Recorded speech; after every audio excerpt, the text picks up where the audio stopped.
Is for marriage, not for marriage beyond 10 p.m. Okay? People are out. चलो बाहर निकलो।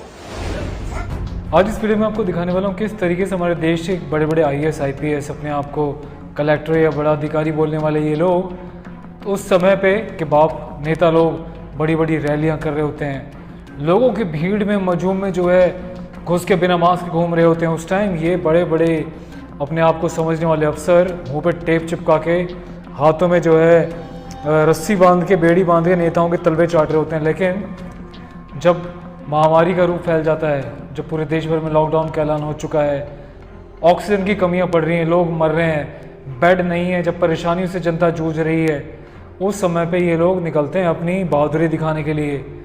मैं अभी भी हेड्स ऑफ करता हूँ कि लोग अच्छा काम कर रहे हैं, लॉ एंड ऑर्डर मेंटेन करना चाहिए, लोगों को भी समझना चाहिए। लेकिन ये कौन सा तरीका है यार?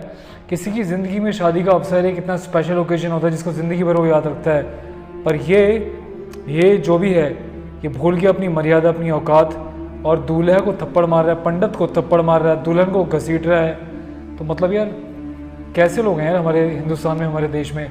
पढ़ लिख के IAS IPS इसीलिए बनते हो क्या कि इंसानियत बिल्कुल ना रहे तुम्हारे अंदर, थोड़ी बहुत मॉरल वैल्यूज़ ना रहें? बाकी टाइम पे मर जाते हो आप लोग जब सब कुछ खुलेआम चल रहा होता है। हाँ, लेकिन अब तो कर्फ्यू लग गया है, अब तो तुम्हारे नेताओं ने बोल दिया जाके लॉकअप में डालो, लोगों को पकड़ो, ये करो वो करो। अब तो तुम अपनी चौधराहट दिखाओगे ना इनोसेंट जनता के ऊपर। नेताओं और बदमाशों के सामने तो अभी भी तुम भीगी बिल्ली बने खड़े रहोगे।